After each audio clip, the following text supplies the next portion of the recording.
അപ്പോ പുറംകടലിലേക്കാണല്ലേ വിജയ? ചിലപ്പോ നമുക്കൊരു ബോട്ട് ചേസ് വേണ്ടി വരും. അതിന് നമുക്ക് ബോട്ട് എവിടെ? ബോട്ട് ഒന്നും അറേഞ്ച് ചെയ്തിട്ടില്ലേ? ആര്, ഞാനോ?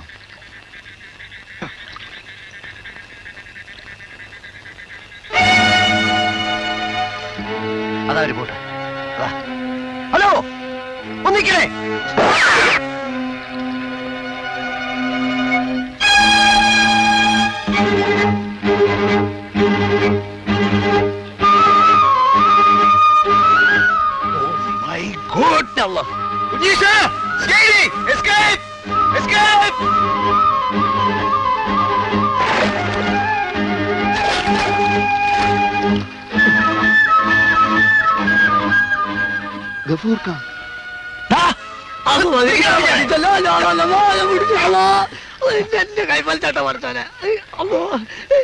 ഞങ്ങളെ ദുബായിൽ ഇറക്കാമെന്ന് പറഞ്ഞ് പറ്റിച്ച ദുഷ്ട.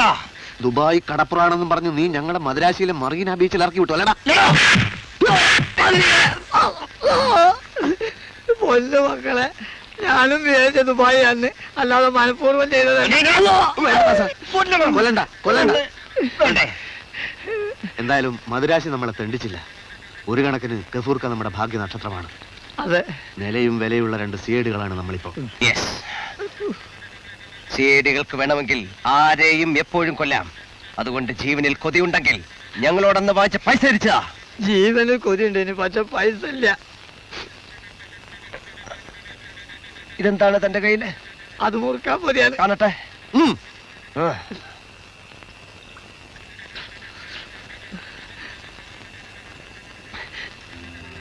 മുറുക്കാൻ പൊതിയല്ലേ?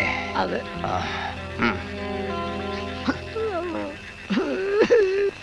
പൊന്നു കുട്ടികളെ പൈസ കൂട്ടുന്നാലും മറ്റൊരു കുടുംബം. നമ്പ്യാരെ, നിങ്ങൾ? ഞാൻ കായലിൽ ചാടി. പ്രഭാകര, ഞാൻ പറയാൻ പോകുന്ന സത്യം കേട്ട് നീ ഞെട്ടരുത് എന്ന് ഞാൻ പറയുന്നില്ല, നീ ഞെട്ടും. എന്നെ വകവരുത്തി അതേ സിഐഡിയിൽ ഇവിടെ എത്തിയിട്ടുണ്ട്. ആദ്യമായിട്ടാണ് നിന്റെ ഒരു കഞ്ചാവ് ലോറി പിടിക്കുന്നത് നീ പറഞ്ഞില്ലേ? അതിൽ അത്ഭുതപ്പെടാനൊന്നുമില്ല. നിന്റെ കഞ്ചാവ് ലോറി മാത്രമല്ല, നിന്നെ അവർ നാമാവശേഷമാക്കും. ആ സിഐഡികളെ നീ കണ്ടോ? കണ്ടു. ഉരുവിൽ കയറുന്ന തൊട്ട് മുമ്പ് ഞാൻ അവരെ കണ്ടു. ഉടനെ എടുത്ത് കായലിൽ ചാടുകയും ചെയ്തു. മദ്രാസിൽ കണ്ട അതേ രണ്ട് മലയാളി സിഐഡികൾ. ഇനി ഒരു നിമിഷം പോലും ഇവിടെ നിൽക്കാൻ പാടില്ല. എന്നിട്ട് എന്തിനാ നേരെ ഇങ്ങോട്ട് പോകുന്നത്? ആഹാ, നീയും കായലിൽ ചാടിയോ? ചാടാതെ നിവർത്തി ഉണ്ടായിരുന്നില്ല. കുഞ്ഞീഷ്ണ, ഈ കുരിശന്റെ തലയിൽ നിന്നെടുത്ത് മാറ്റിത്ത, എന്നാൽ എനിക്കൊരു മനസ്സമാധാനം ഉണ്ടാവും. നിന്നെ പോലെ സ്നേഹമില്ലാത്ത നല്ല പ്രഭാകര, ഞാൻ അകത്തായാലും നീ രക്ഷപ്പെടണം. നിന്റെ ഈ വീടിന് ചുറ്റും സിഐഡികളെ താവളം ഉറപ്പിച്ചെന്നുള്ള കാര്യം ഉറപ്പാ. നീ വളരെ വളരെ സൂക്ഷിക്കണം. എന്റെ കാര്യം എന്തെങ്കിലും ആകട്ടെ, എന്റെ പൊന്നു കുഞ്ഞീഷ്ണ, ഇയാളെ വല്ല ചാക്കിലും കെട്ടി എവിടെയെങ്കിലും ഒന്ന് നാട് കടത്തി തരാമോ? കൊപ്ര ഇറക്കാൻ വരുന്ന ഏതെങ്കിലും ലോറിയില്? അത് മതി. ഞാൻ പോകാം പ്രഭാകര, പക്ഷെ ഇനി കൊപ്ര കളത്തിലേക്ക് എനിക്ക് ധൈര്യം ഇല്ലാത്തോണ്ടാ. ഈ വീട്ടിലെ പടിക്കകത്ത് എനിക്ക് കയറി പോരുത്. വിജയവാഡയിലെ കാസിനോ ഹോട്ടലിൽ വെച്ച്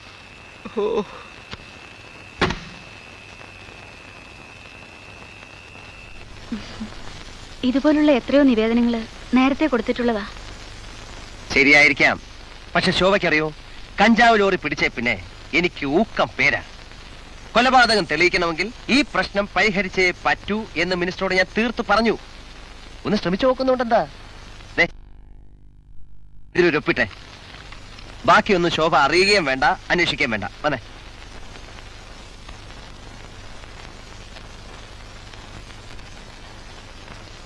മുതലാളി, കൊപ്ര ഇറക്കി കഴിഞ്ഞു. ഡ്രൈവർ പോകാൻ റെഡിയായി.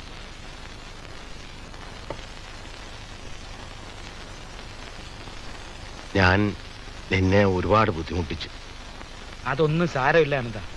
മംഗലാപുരത്തെത്തിയോ നീ രക്ഷപ്പെട്ടു. ദേവഗൌഡ കള്ള പാസ്പോർട്ടിന്റെ ആശാനാ. ഞാൻ നിനക്ക് കുറെ രൂപയുടെ നഷ്ടവും വരുത്തി. വിജയവാഡയിലെ കാസിനോ ഹോട്ടലിൽ വെച്ച്. ഒന്ന് വേഗം പുറപ്പെടാൻ നോക്ക്. ഈ ലോറി ഡ്രൈവർ മലയാളിയാണോ? അതെ, മലയാളിയാ. ഒന്നും പേടിക്കാനില്ല. ഞാൻ ജയിലിൽ ചാടിയ കാര്യം അതൊന്നും പറഞ്ഞിട്ടില്ല അനന്ത. ഞാനവിടെ ചെന്നവണ്ണെ കത്തയക്കാം. ആ, കത്തൊന്നും അയക്കണ്ട, അത് അപകടമാ. വാ, വേഗം പോകാൻ നോക്ക്.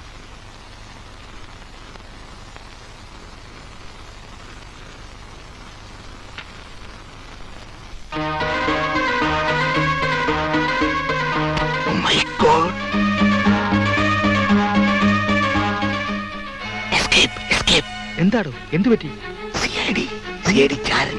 ആരാ സ്വീകരിച്ചാര്? ആ ഡ്രൈവർ ബാലൻ. അവൻ ഡ്രൈവറല്ല, സിഐഡിമാരുടെ ചാരനാ. എനിക്ക് വളരെ നേരത്തെ അറിയാം.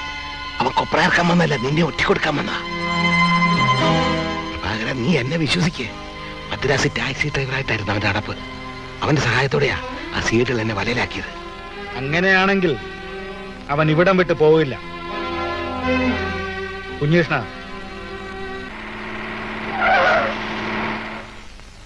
എന്താടാ നിങ്ങൾക്ക് അമ്മയും പെങ്ങളൊന്നും കാണണ്ടേ?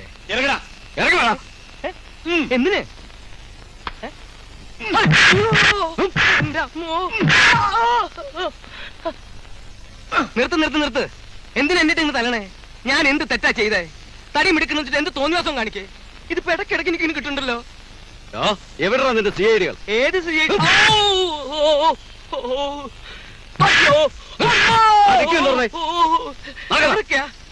കാറിനകത്തിരിക്കാൻ സ്ഥലല്ലേ? നിങ്ങളാരും വരുന്നില്ലേ? ആ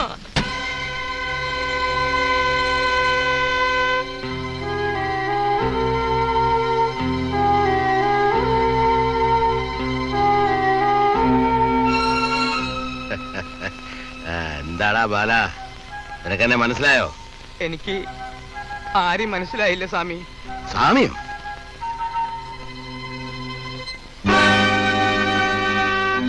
നമ്പ്യാർ സാറോ?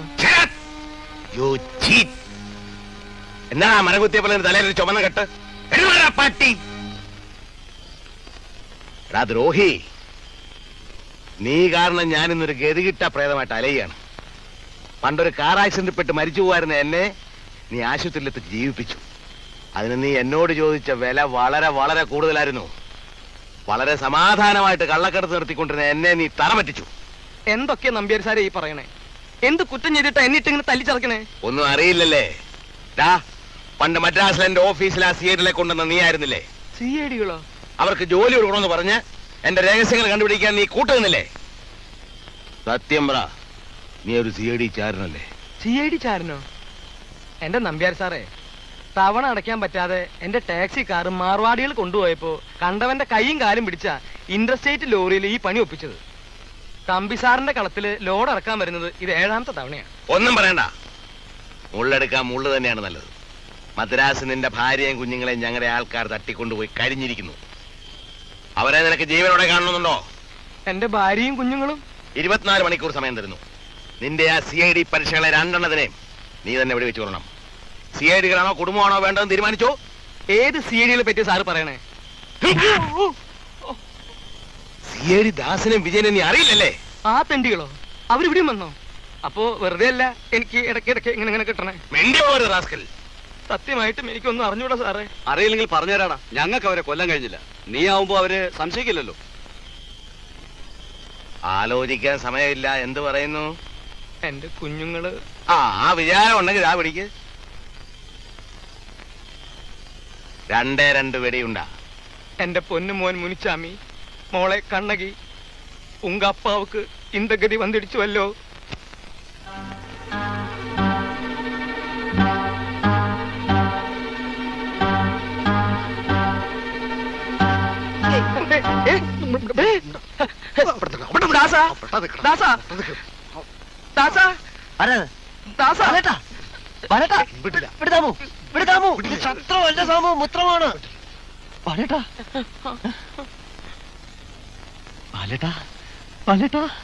ദാമു, ഇതാണ് ഞങ്ങളുടെ എല്ലാമായ ബാലേട്ടൻ. മദ്രാശിയെ വെച്ച് ഞങ്ങളുടെ പട്ടിണി മാറ്റിയ, ഞങ്ങൾക്ക് ജോലി വാങ്ങി തന്ന ബാലേട്ടൻ. സാറ് വന്നില്ലായിരുന്നെങ്കിൽ ഞാൻ ഇയാളെ കൊന്നേനെ. ബാലേട്ടാ, ഈ വീട്ടിൽ ഞങ്ങൾ സദാ ജാഗരൂകരാണ്. 1-2 ആക്രമണങ്ങൾക്ക് ശേഷം ഉണ്ടാക്കിയ ഒരു സംവിധാനമാണിത്. സിഐഡികളായത് പിന്നെ ഞങ്ങൾക്ക് ബാലേട്ടനെ കാണാൻ ഒത്തില്ല.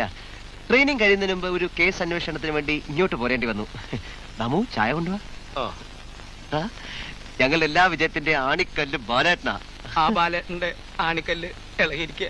ആരിളക്കി? എങ്ങനെ ഇളക്കി? അതങ്ങനെ ഇളക്കാൻ ഞങ്ങൾ സമ്മതിക്കില്ല. ഞങ്ങളത് ഉറപ്പിച്ചു തരും. ഇന്ന് കാണുന്നവനെ നാളെ കാണില്ല. 2-4 ദിനം കൊണ്ടൊരുത്തനെ തണ്ടിലേറ്റി നടത്തുന്നതും ഭവാൻ. എന്ന് വെച്ചാൽ വട്ടായി പോയെന്ന് തോന്നുന്നു. ബാലേട്ടന്റെ മാനസികാവസ്ഥയ്ക്ക് എന്തോ പ്രശ്നമുണ്ടെന്ന്. അത് തന്നെയാ വേറൊരു ഭാഷയിൽ ഞാൻ പറഞ്ഞത് ഭ്രാന്താണെന്ന്. ദാസ ഈ ചെക്കൻ എനിക്ക് നേരത്തെ ഇഷ്ടമല്ലാട്ടോ. ബാലേട്ടൻ പോയി കുളിക്കേ, എന്നിട്ട് വിശേഷങ്ങളൊക്കെ പറയാം. വേണ്ട, ഞാൻ കയ്യിൽ വെച്ചോളാം. വേണ്ട, വിട്ടോ, ഞാൻ കയ്യിൽ വെച്ചോളാം. വേണ്ട. എന്താ അതിനകത്ത് ബോംബോ തോക്കോ വല്ലതും ഉണ്ട്?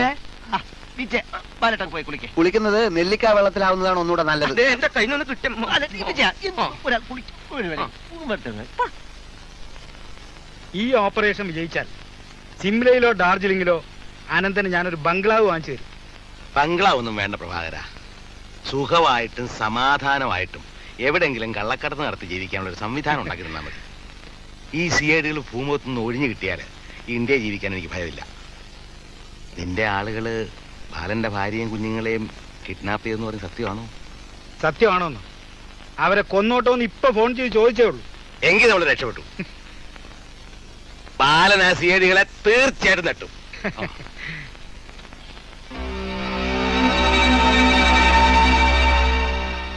ഓ മൈ ഗോഡ്!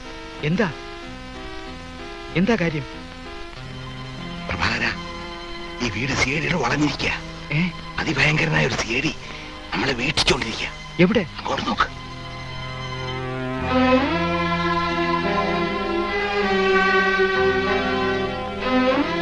ഇതാണോ CID? ഇയാളാ വീട്ടിൽ അടുത്ത കാലത്ത് താമസമായ ഒരു മഹാസാധുവാ. എല്ലാ സിഐഡികളും സാധുക്കളെ പോലെ ഇരിക്കും. നിന്റെ കഞ്ചാവ് ലോറി പിടിച്ച് തടിയും താടിയുള്ള ഒരുത്തനാണെന്നല്ലേ ഡ്രൈവർ പറഞ്ഞത്? ആ, അയാൾക്ക് തടിയും താടിയില്ലേ നോക്ക്.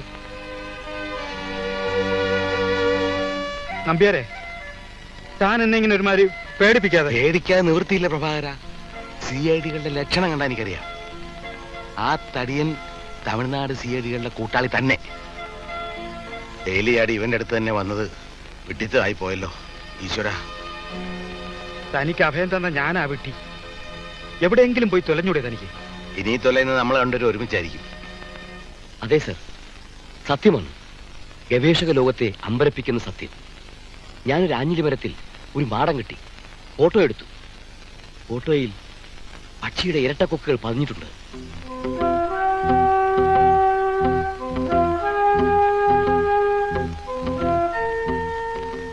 ഇന്നലെ വെടിവെക്കാൻ നോക്കിയപ്പോഴാണ് തോക്കിൽ ഉണ്ടയില്ലെന്ന് മനസ്സിലായത്.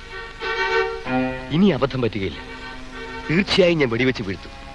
ഇതുവരെയുള്ള എല്ലാ രഹസ്യങ്ങളും എന്റെ ബ്രീഫ് കേസിലുണ്ട്. മറ്റെന്തെല്ലാം നഷ്ടപ്പെട്ടാലും ബ്രീഫ് കേസ് വിട്ടുകൊടുക്കില്ല. ഏത് നിമിഷത്തിലും ഇനിയൊരു ആക്രമണം ഉണ്ടായേക്കാം. അതുകൊണ്ട് സ്ഥലം വിട്ടേ പറ്റൂ. സാറ് കാലത്ത് കാറുമായി വരണം. എത്രയും പെട്ടെന്ന് ഈ ബ്രീഫ് കേസിലെ രഹസ്യങ്ങൾ എനിക്ക് ഈ ലോകത്തിന് കാട്ടിക്കൊടുക്കണം.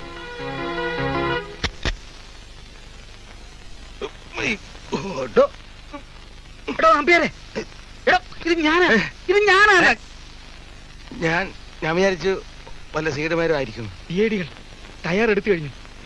നമ്മളെ വെടിവെച്ച് കൊല്ലാനാണ് പരിപാടി. അന്ന് ഞങ്ങൾ കൊന്ന അശോകവർമ്മയുടെ കയ്യിലുണ്ടായിരുന്ന ബ്രീഫ് കേസിൽ എല്ലാ രേഖകളും ഉണ്ടായിരുന്നു. ഇടുക്കിയിലെയും പീരിമേട്ടിലെയും കഞ്ചാവ് തോട്ടത്തിനെ പറ്റിയുള്ള രേഖകൾ, സ്വർണ്ണ ഒളിപ്പിച്ചു വെച്ചിരിക്കുന്ന സ്ഥലം കണ്ടുപിടിക്കാനുള്ള ഡയഗ്രംസ്, അതേപോലൊരു ബ്രീഫ് കേസ് അവന്റെ കയ്യിലുണ്ട്. അതിലെ രഹസ്യങ്ങൾ അവൻ ലോകത്തിന് വെളിപ്പെടുത്താൻ പോകുന്നു അത്രേ. അത് തട്ടണം, അത് തട്ടണം, അത് തട്ടണം.